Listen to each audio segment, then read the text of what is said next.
दोस्तों, इस दुनिया में इलेक्ट्रिसिटी यानी बिजली एक ऐसी चीज है जिस पर मानव सभ्यता पूरी तरह से निर्भर है।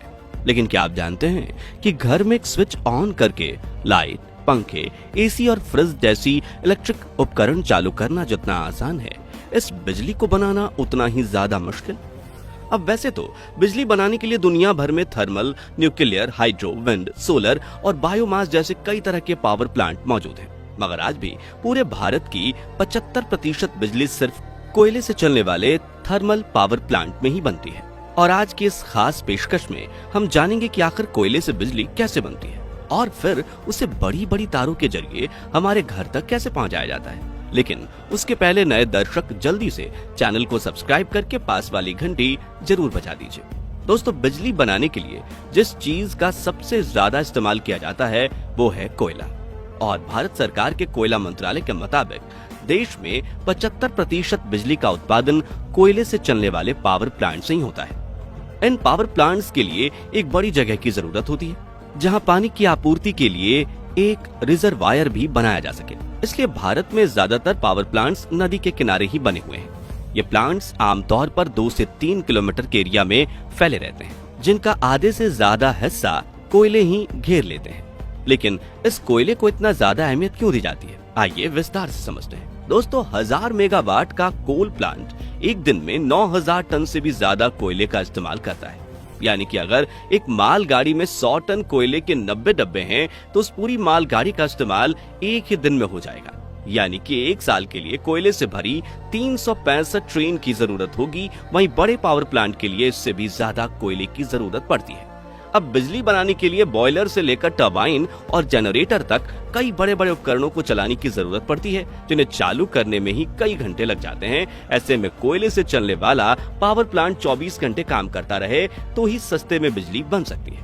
इसी वजह से प्लांट के बड़े हिस्से में सिर्फ कोयले का स्टोरेज बनाया जाता है ताकि कभी कोयले की कमी न आ सके। भारत में ज्यादातर पावर प्लांट में करीब 1.5 मिलियन टन कोयला एक साथ स्टोर करके रखा जाता है, जो प्लांट कैपेसिटी के मुताबिक 40 से 60 दिनों की बिजली उत्पादन के लिए जरूरी होता है। अब इस कोयले को यहाँ वहां नहीं तो फेंका जा सकता, इसलिए इन्हें स्टोर करने के लिए अलग से कोल यार्ड बनाया जाता है।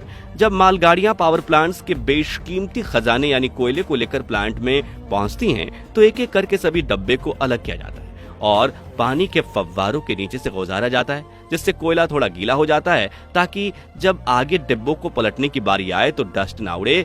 इसे प्री वेटिंग प्रक्रिया के नाम से भी जाना जाता है। यहाँ बता दें कि डस्ट ना उड़े इसी वजह से प्लांट में स्टोर हुए कोयले को रोजाना भिगोया जाता है। खैर, अब गीले कोयले वाले उन सभी डिब्बों को बारी बारी से एक निर्धारित जगह पर लाया जाता है जहाँ एक मशीन उन्हें उठाकर पूरा ही पलट देती है, जिससे उन डब्बों का सारा कोयला कोल यार्ड में नीचे लगातार घूम रहे कन्वेयर बेल्ट पर गिरता रहता है, जो इन्हें आगे ले जाकर स्टोरेज में पटक देते हैं। रेलगाड़ियों के डब्बों को खाली करने वाली इस मशीन को वैगन टिपलर के नाम से जाना जाता है। अब इस कोयले को फिर से कन्वेयर बेल्ट की मदद से जरूरत के अनुसार बाउल मशीन में भेजा जाता है, जो इन छोटे मोटे पत्थरों के रूप में एक दूसरे से चिपके कोयले को क्रश करके पाउडर का रूप दे देती है। जी हाँ, ये वही चारकोल पाउडर होता है जो बड़ी बड़ी कंपनियां साफ सूफ करके मार्केट में ब्यूटी प्रोडक्ट्स के रूप में बेचती हैं।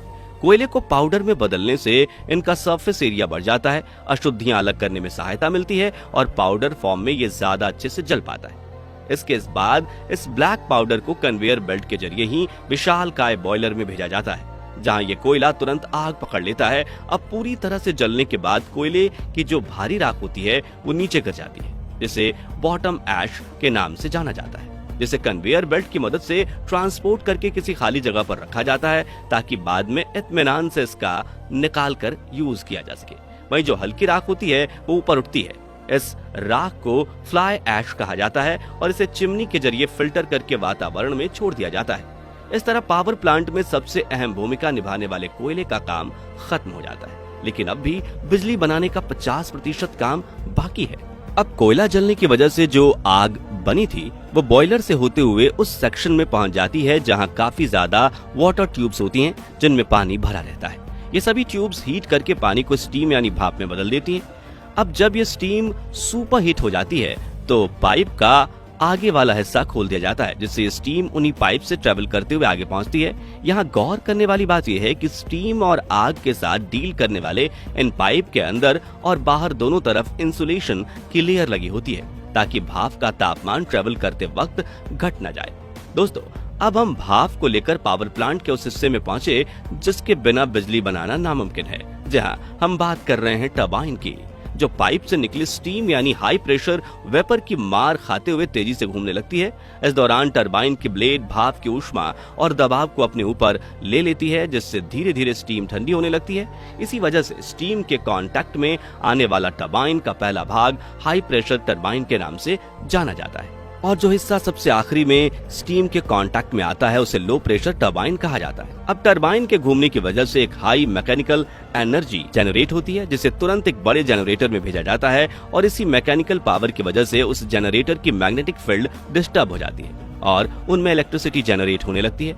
अब इस बिजली को स्टोर करना काफी मुश्किल होता है, इसलिए इसे स्टेप अप ट्रांसफार्मर की मदद से आगे के सब स्टेशंस में भेजा जाता है।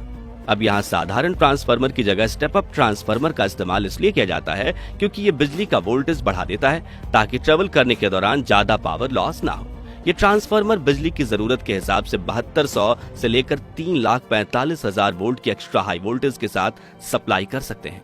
अब ये बिजली कुछ 100 से 1000 किलोमीटर लंबी तारों से होते हुए आपके इलाके में पहुंचती है, जहां स्टेप डाउन ट्रांसफार्मर इनकी वोल्टेज कम करके आपके घर 220 या 240 वोल्ट की बिजली भेजते हैं, और स्विच ऑन करते ही ये बिजली आपके लाइट पंखों तक पहुंचती है, जिसकी मदद से वह आपके घर को चमकदार और हवादार बना देती है।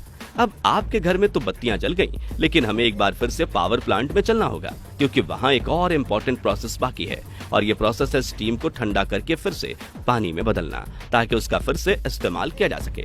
इसके लिए प्लांट की कैपेसिटी के मुताबिक 1 से लेकर 10 कूलिंग टावर हो सकते हैं। तो टरबाइन में अपना काम पूरा करके ये स्टीम पाइप से ट्रेवल करके इन बड़े बड़े कूलिंग टावर्स में पहुंचती है, जहां ये स्टीम ठंडी हवा के कांटेक्ट में आती है, जो इसे ठंडा करके पानी में बदलती है और खुद इस हीट को लेकर टावर के ऊपरी सिरे से वातावरण में मिल जाती है। बता दें कि कूलिंग टावर से निकल रही गर्म हवा में कोई केमिकल या अशुद्धियां नहीं होती। इस तरह कोयले से बिजली बनने की प्रक्रिया खत्म होती है। हालांकि यह प्रोसेस सुनने में जितना आसान है, असल में उतना ही मुश्किल है, क्योंकि बॉयलर में जलती हुई आग से लेकर सुपर हीट स्टीम को संभालना काफी बड़ा चैलेंज है, और यहाँ एक छोटी सी गलती भी पूरे पावर प्लांट को तबाह कर सकती है। तो दोस्तों, आज के लिए बस इतना ही।